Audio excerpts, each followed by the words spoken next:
welcome back to my channel. So as you guys know, I am a pastry chef. So today I'm going to be diving into making a reindeer cake.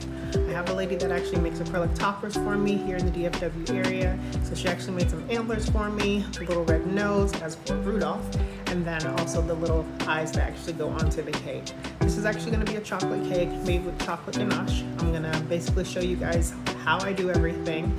Just to let you guys know, I have done over 900 cakes. So if you go to my Instagram page, which I'll post a link in the description, you'll be able to see all of the cakes that I've done. I do everything out of my home. I do not have a shop. I am a home-based business. So let's get into it.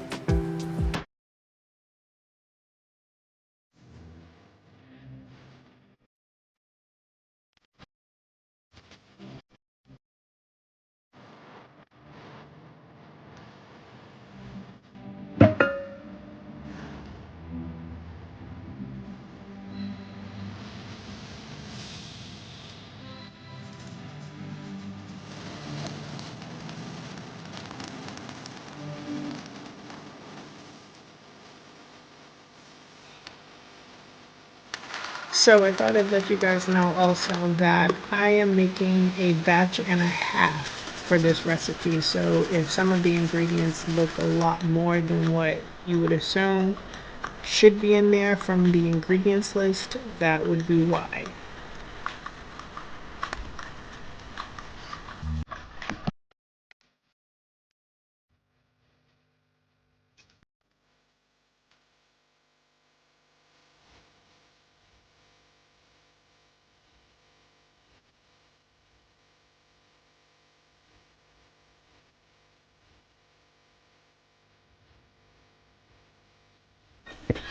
And I always add the mayonnaise with the butter and sugar just so that way it can cream really well together.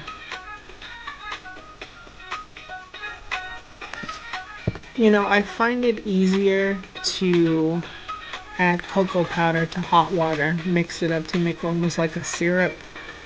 When you just add the powder to your ingredients, you have to sift it because it'll leave lumps, and you definitely don't want that in the cake.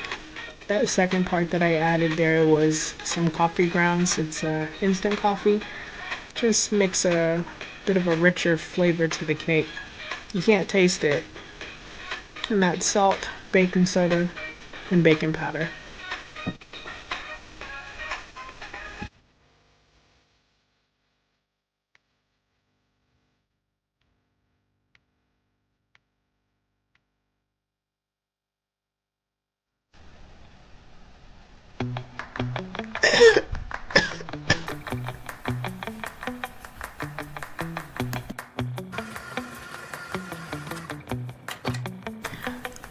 And with this paddle attachment that I have, I don't normally have to scrape down the bowl at all, but what I do have to do is scrape down the paddle. I noticed that even when I'm making cookies or pound cake or anything like that, it actually gets stuck to the paddle quite good where you have the buildup of sugar and butter. So definitely got to do that. You see how creamy that is? So I want my cake to be rather tall. I don't want it to be short. Most of my cakes have 4 layers in them, but this one is going to have 5, so it'll have an extra layer. So this right here is a 7-inch pan, and it's actually only 2 inches. This one is a 7-inch pan, and it is 3 inches. So as you can see the difference between the two. This would technically be one of my layers, and this one I would be able to cut into 2 layers. So I have 1, 2, 3, 4 pans here. So now I'm gonna have 5 layers for my cake. Also with my cakes, I use parchment rounds. I actually use these paper. These are 7-inch. I stick them inside, and my cakes don't ever stick. And then I also spray my pans with Pam, and this is the one that actually has flour in it. And I just kind of spray the bottom of it just to give you an idea, or the sides I should say. I just kind of spray the sides like that, and then I put my parchment round inside and lay that flat inside, as you can see. Just like that. And then I tip my cake in. and they come out perfect, which you'll see here in a moment.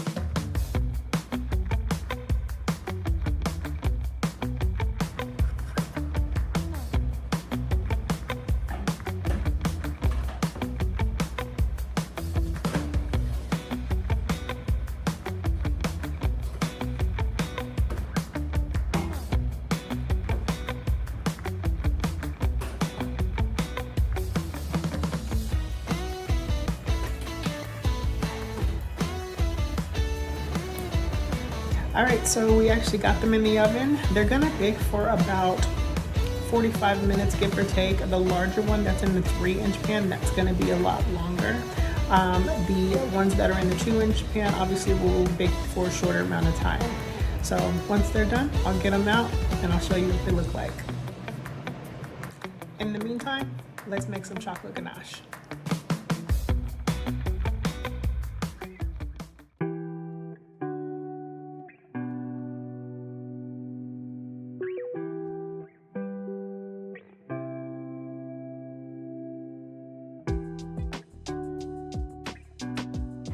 Turn that around so y'all can see.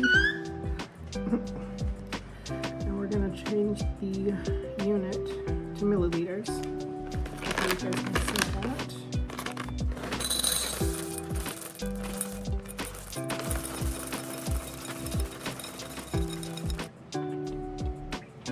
All right, so what we're gonna do, we're gonna measure out 300 grams of chocolate chips.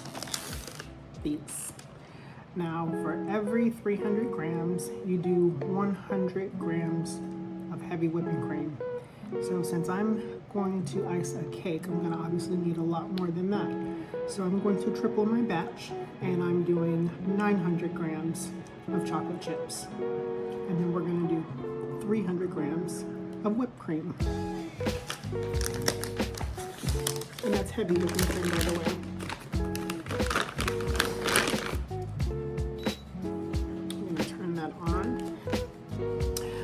Okay, so we are now going to do 300 milliliters of heavy cream. Let's carry this out to 0.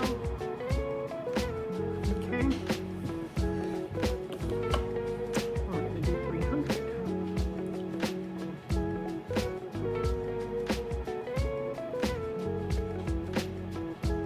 And that should be 300. Well, on my glass it says 300 and that says 318. That's not too bad, because remember we put a little bit of extra chocolate chips. So that is okay. So now what we're going to do now, I'm going to heat this. Let's turn this up because I don't want to break my scale. We're going to heat this up until it comes to a slow boil. I normally do it in the microwave. Some people do it on the stove. I prefer microwave. To me, it's faster. So once we heat this up, I'm gonna tip it into our chocolate chips. I'll let it sit for about 2-3 minutes and then we mix.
And because the chocolate was so thick, I actually added another half a cup of heavy cream, which I heated up in the microwave.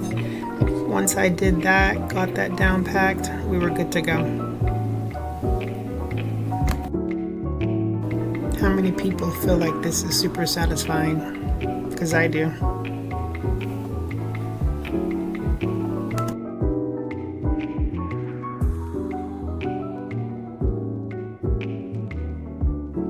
Now we set the chocolate ganache aside.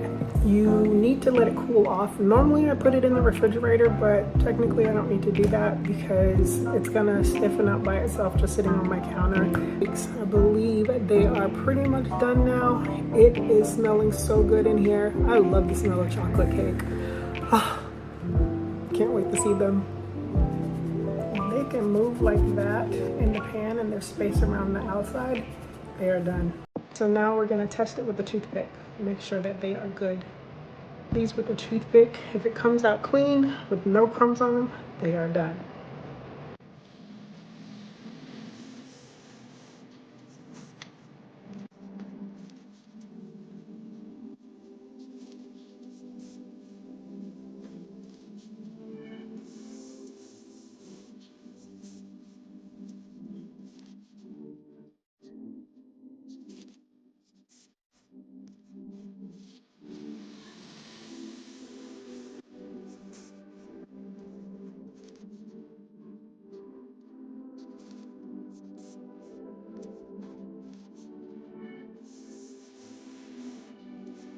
In culinary school, we were taught that the best utensils in the kitchen was our hands. I'm gonna go ahead and wash my hands real quick, and I'm gonna separate the eggs with my hands.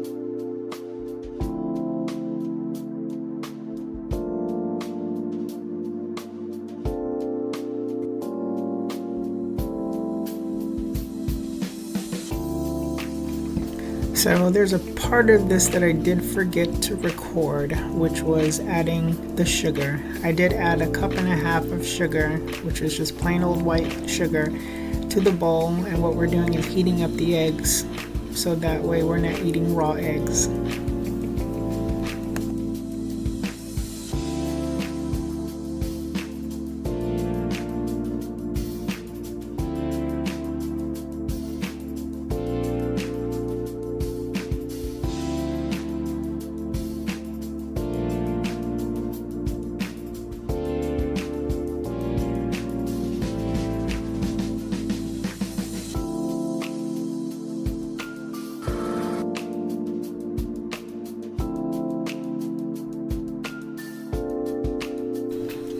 So yes, I do put shortening in my Swiss buttercream. Don't think for a second that any type of buttercream that you've ever had doesn't have shortening in it, because it does.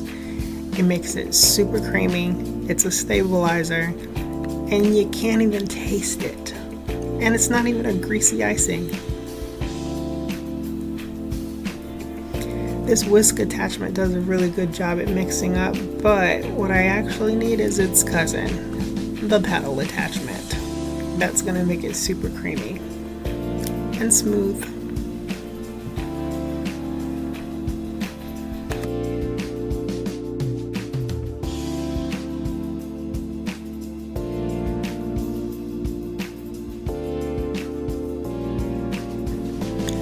You see what I mean? Super creamy.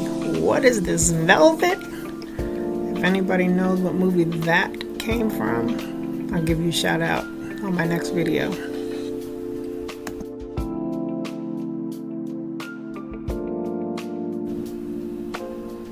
Do you see what I mean about the parchment rounds? They just pull off so easily. And look how perfect the cakes come out.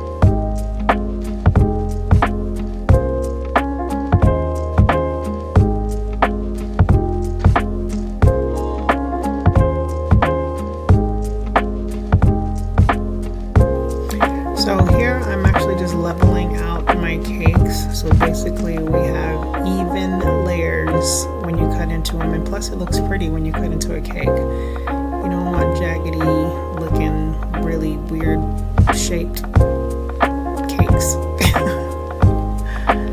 And here I'm putting a clean piece of parchment paper in the bottom of the pan along with some cellophane.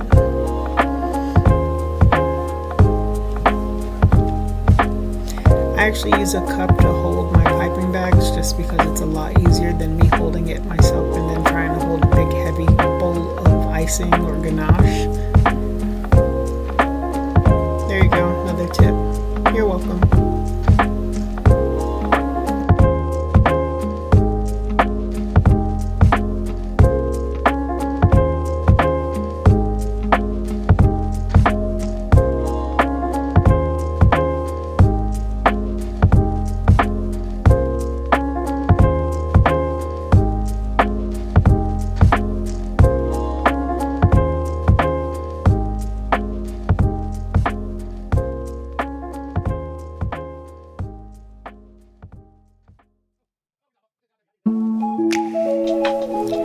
And this is me getting eye level with the cake just to make sure that it is not topsy-turvy.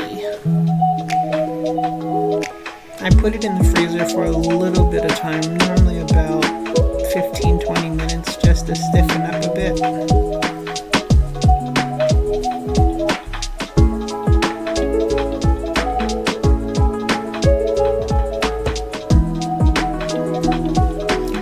I put tape on the bottom of my Lazy Susan just because I've had those little mat thingamajiggies, whatever they're called, I have no clue, but they do not keep my boards on the Lazy Susan.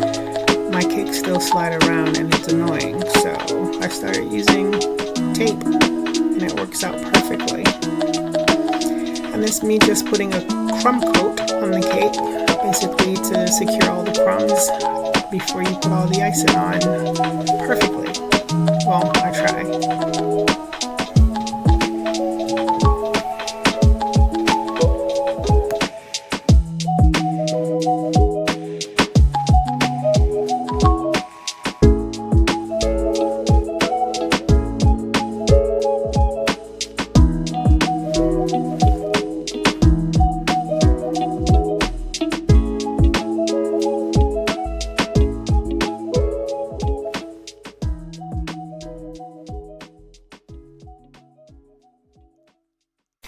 I normally ice the cake probably about 3 or 4 times.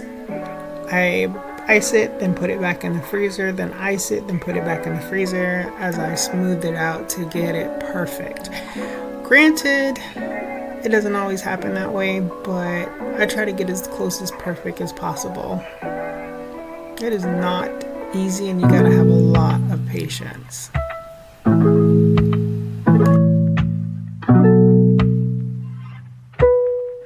Separating the icing, and I'm going to change the color for this reindeer cake. So I'm going to do red, green, and some pink. I don't know why I came up with pink, but I figured it would be cute to add a different color to it, just in having green and red.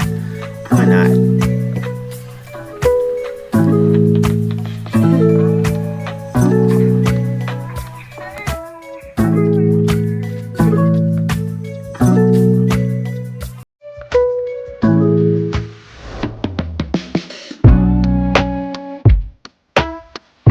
This part reminds me of when I'm mixing up colors for royal icing. icing for decorating cookies. Normally there's 2 bowls per color. One for flooding and one for piping. There's my cup again.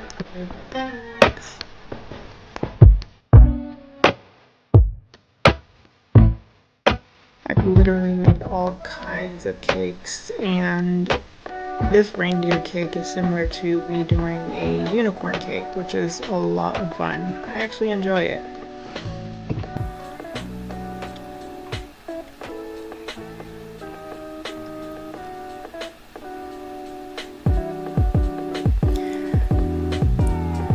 Well, next on the agenda, I'm going to do a Kentucky butter pound cake. So I'll be making a video of that next. Definitely hope you guys enjoyed this one. Look at those reindeer ears. Or no, they're not ears, antlers. That actually set the cake off. Look at that. How beautiful. So professional.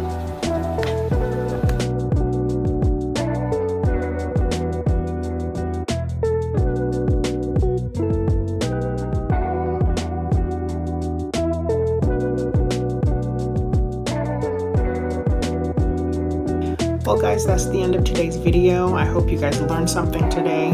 If you have any questions regarding my video, go ahead and leave a comment down below. Or if you want to see me create something else, go ahead and leave that comment as well. Please like, share, and subscribe if you want to see more videos like this. And remember, embrace kindness and smiles are contagious. Thank you.